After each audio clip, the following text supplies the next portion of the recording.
الحمد لله وكفى وسلام على عباده الذين اصطفى. تر حمد صلات او سلام وروسته د اسلامي امت ځلانده سیاسي ماضي او تیر زرین دور.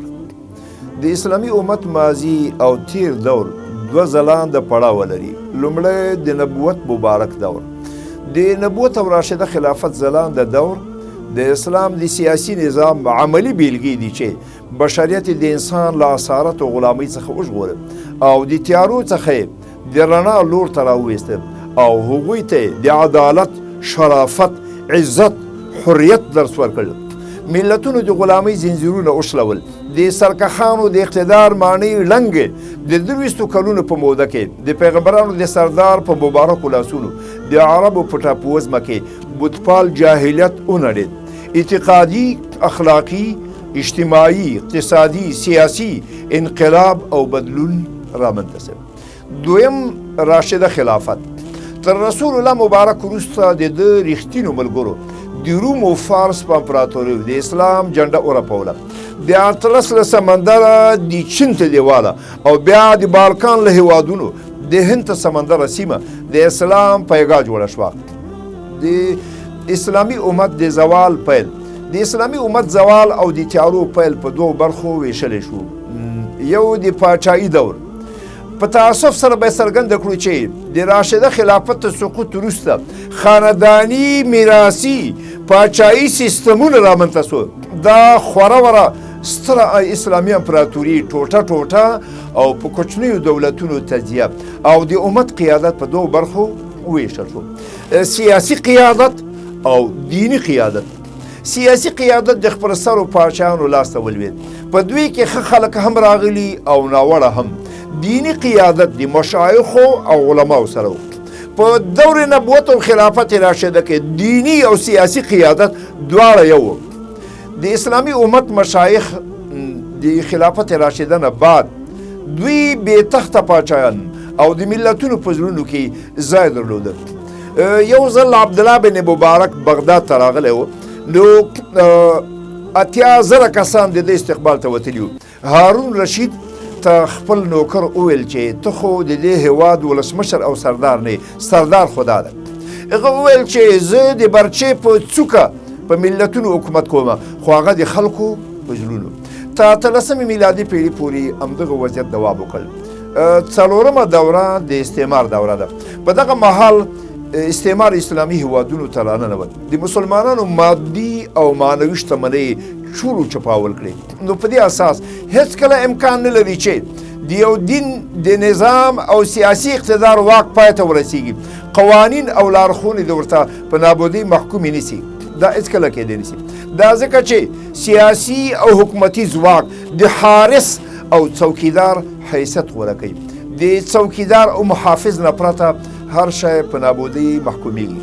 پنځمه دوره په امت کې د ویښتابه څپه ده، مګر ډېر د شکر ځای دی چې د 20مې پیړۍ په 3مه لسیزه کې د اسلامي خوځښت څپه رامنځته شوه.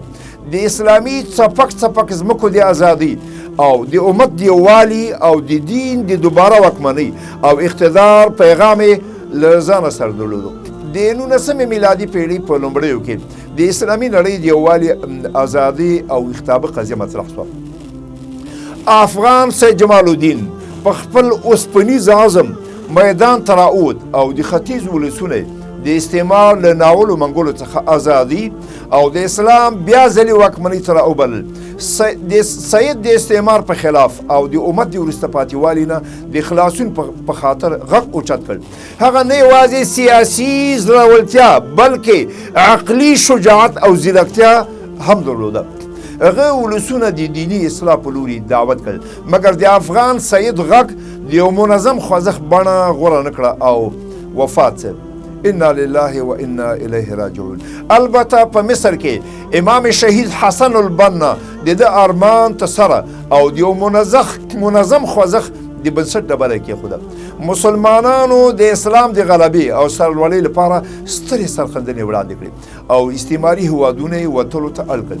له شرقه ته غربه، بیا له شماله ته جنوبه د انګلیسي، فرانسوي او روسي استعمار په خلاف قیامونه وسول. د انګریزي استعمار زوال په داسې حال کې چې د امپراتورۍ دننه یې مرګ نه لوبېده له افغانستان نه پیل شي چې یو ځل یې دلته شکست وخوړ بیا یې په لوی هند شام او د مصر په هیوادونو کې پښې راټینګېدې شوې افغان باتور او میړنی ملت په شلمه پیړۍ کې د دریو سترو امپراتوریو د جګړو او شکست شاهد دی په 1919 میلادي کال د انګلستان نه ازادي ترلاسه کړه تر ازادي وروسته د دې خاورې د خپل سرو ناپوهو مشرانو د اشتباه له امله د کمونیزم په لومه کې راګیر شي د کمونیزم د اسارت د ناولي جال نه د خلاصون په خاطر 2 میلیونه شهیدان په لکونو زخمیان یتیمان کونډې بورې او 10 میلیونه ملت خپل کورونه پرېښودل 6 میلیونه په پاکستان کې او 4 میلیونه په ایران کې د هېواد مادي او معنوي هر څه مو په بربادي محکوم شول په پای کې اسلام امپراتوري د تاریخ په ټیټه کنده کې دفن شوه د دې په ځای چې ملت مو د ازادي نوی استقبال کړی وی د خپلو ځینو ناعقوبت اندیشه مشرانو د بېباکۍ سرتنبګۍ ځانځانۍ او د تاریخ نه د عبرت نه اخیستلو په وجه په کورنۍ جګړه واوښته د اسلام شرقي او غربي دښمنان چې ډېره اوږده موده په نړیواله سطحه رقابت سره درلود خپلې ټولې دښمنۍ ختمې کړې په افغانستان کې د یو سوچه اسلامي حکومت د مخنیوي په خاطر یو بل ته لاسونه ورکړل د امریکې مشران سرې امپراتورۍ ته ورغله کرملین ته ورغله او ټوله نړۍ د اسلام په خلاف یې وسوه زمونږ د دغه ادعا ثبوت د کمونیزم تر زواله وروسته د ناټو په سرمشریزه کې د دغه تړون د ضرورت په نشتون او انحلال خبره کېده میرمن تاچر د انګلستان صدر اعظم په زغر څرګنده کړه چې د کمونیزم تر زواله وروسته زمونږ تر ټولو ستر رقیب اسلام دی د اسلام د ځپلو په خاطر د دغه تړون شتون اړین بریښي په همدې توګه یو فرانسوي لیکوال یو کتاب یې لیکلی دی چې سرلیک دی الاسلام قوة الغد یعنی اسلام د سبا ورځې ستر ځواک هغه په دې کتاب کې څرګنده کړې ده چې مسلمانان له 3 قوتونو برخمن دي د عقیدې مضبوط قوت او دویم مادي ثروت او طبیعي شتمنۍ او دریم بشري قوت مادي ثروت تیل ګیس اوبه سمندري لارې کانونه ابشارونه حاصلخیزه ځمکې باغونه او ځنګلونه او افرادي ځواک ښې مټې او ځوانان نو که چېرته مسلمانان په خپل حال پرېښودل سي د نړۍ په قیادت به منګولې ښخې کړي د اروپا لپاره تر ټولو لوی خطر اسلام دی د اسلام د غلبې مخه باید په بشپړه توګه ونیول سوي د دې ټول سیاسي مشران مخکې او اوس هم ټول په دې نظر دي چې د اسلام د له منځه وړلو لپاره باید کار وسي او اولادونه ووژل سي دا ځکه چې اسلام د مسلمانانو د قوت مصدر او سرچینه ده د شرق و غرب د کینې او حسد په هکله که موږ پلټنه وکړو د دې زړونه ډېر له کینې او دښمنۍ څخه خوټېږي د دې د رهبرانو له ویناو څرګندېږي چې دوی د اسلامي امت بشپړ له منځه وړل غواړي او اسلام ته د پای ټکی ایښودل غواړي د صلیبي جګړو په مهال هم د اسلام بیخ او بنسټ ویستل غوښتل مګر بري ته الحمدلله ونه رسېدل هغه مهال به د دې لښکرو خپلو میندو ته ویل مورې مه ژاړه موږ طرابلس ته روان یو تر څو ملعون امت له منځه ویسو ملعون امت نه د رسول الله امت مرادو او د اسلام بیخ او بنسټ وباسو او قرآن ختم کړو د جګړې نه وروسته جوماتونه ړنګ کتابتونونه وسوځول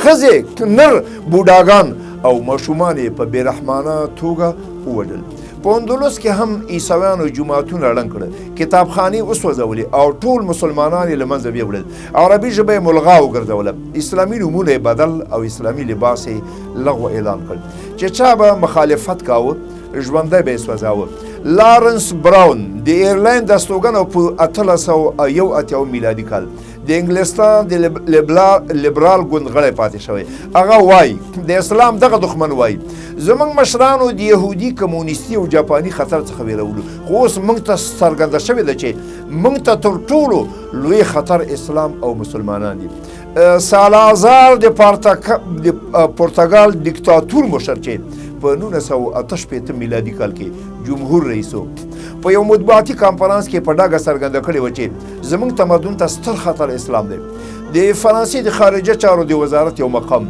په 1952 میلادي کال په ډاګه ویلي چې اروپا ته د کمونیزم په ځای ستر خطر اسلام او مسلمانان دي. فرانسوي مستشرق یعنی ختیځپوه کیمون وایي په نړۍ کې محمدي رسالت د سرطان د ناروغۍ په څېر ده، د خپرېدو په حال کې ده. په پای کې دغه لیونی خپله کرکه د اسلام او مسلمانانو په خلاف داسې څرګندوي. موږ ته لازمه ده چې د مسلمانانو د نفوس 5مه برخه له منځه ویسو، کعبه ړنګه کړو او د رسول الله مبارک جسد د لوفر په موزیم کې کېدو. استغفر الله. الله به د تاسې ارمان نه ترسره کوي. زناورو وحشي د بشریت دښمنانو دوی په سودان کې د سودان له فتح نه وروسته د سودان د اتل غازي شهید مهدي سوداني په قبر ودرېدل او د هغه مړی له قبر راویست او ورته ویې ویل چې موږ بیا راغلي یو. نو الله تعالی دې د اسلام دښمنان تباه او برباد وګرځي. الله دې مسلمانان یو موټی کړي. مسلمانان ډېر د بې عقلې اولاد ده، دوی یو موټی کېږي نه، دوی په یو ټغر نه کښېني او دوی یو زړه نه لري، دوی ټوټه ټوټه خاورې ایرې در په در او خاورې په سر. الله تعالی دې له دغه حالت نه دا امت را وباسي. الله تعالی دې زموږ ملت یو موټی کړي او الله تعالی دې زموږ په ملت کې اتفاق و اتحاد راولي. سبحانك اللهم وبحمدك أشهد أن لا إله إلا أنت أستغفرك وأتوب إليك.